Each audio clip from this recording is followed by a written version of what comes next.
It seemed especially hot there in the middle of mass vehicles of all shapes and sizes from all around the country. It was a miniature city of heat and exhaust fumes within the city itself. Not the most wonderful place in the world, but then no morning commute ever was. I was slightly later than I normally was. I'd had an appointment with my doctor that morning that could not be skipped. I'd known my doctor since childhood, and his treatments had always done miracles where his colleagues had seen nothing but darkness. Other professionals in medicine talked about my condition as some sort of great mystery of the world, like it was an ancient Mayan temple found at the bottom of the Gulf of Mexico. My condition was chronic, deadly, and without a cure.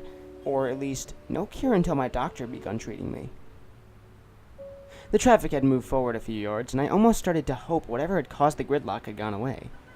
I had been disappointed by similar situations too often in the past to begin really and truly hoping for a break in traffic. I was a scientist, a rational man of our time. I couldn't be hoping. I had to work with the facts and the facts alone. However, traffic was indeed clearing up, and I continued down to the chemical lab where I worked. I parked my car and walked in. My coworkers were already hard at work, hard at solving problems of the world. Educated men of reason, each and every one of us, pushing the masses towards progress with hard information and research. We were doing real work. I continued down towards the area where I worked and sat down at my desk. The lab itself was rather bleak, especially for the rooms of experimentation, but I'd gotten used to it. Besides, decorations were superfluous and unnecessary for hardworking men of facts. I briefly dug around in my pocket for the prescription my doctor had given me. It was in my writing, but that was only because my doctor had a hand problem. He dictated his prescriptions to his patients, trusting their health to them. I always trusted my doctor. It was trust he had earned over years of success. His treatments were successful, but unorthodox. My parents hadn't liked him, and the doctors my parents chose had only frowned and given me pills. My doctor didn't talk to me when I took those poison pills, so I never took them. This upset my parents very much, but I knew better. I knew my doctor knew me better than those doctors. He could give me the proper treatment. The newest treatment I would be undergoing was a special course, newly invented by my doctor. It was a truly visionary theory. I knew so. He recommended applying firm, steady pressure to the cardioid artery for periods of time between 4 to 5 hours per day to attack my condition at the source. Oh my God, what genius! What a true luminary in his field. Truly, he was the last great giant of the medical field. I had taken off my belt and fastened it tightly around my neck the way the doctor had shown me in his office. I began to feel lightheaded, and I felt very faint, but my doctor said that was normal. I simply focused on the slow, constricted pounding of my artery and the rasping of my breath growing steadily weaker. My doctor said this would help me remove some of the discomfort I would feel while treating myself.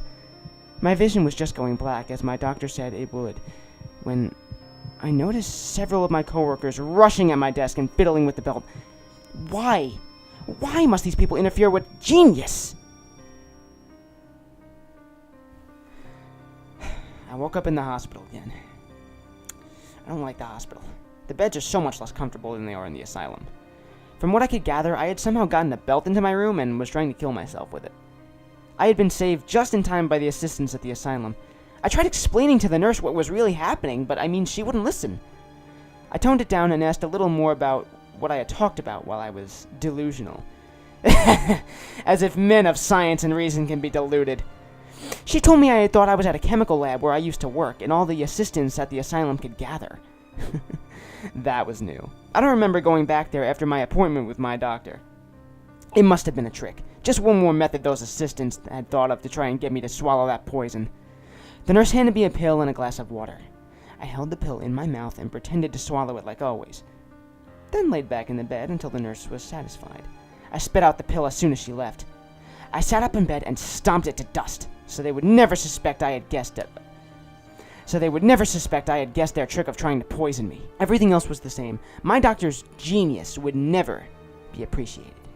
I hated to bother him so much. His plans were always being upset. I hadn't been allowed to spring from the balcony and cure myself with the pressure to the spine, or eat the fungi to cure myself from the stomach, and now my doctor's latest attempt was also failed. I would have to go back to him. Luckily, he was a man of science and reason like me.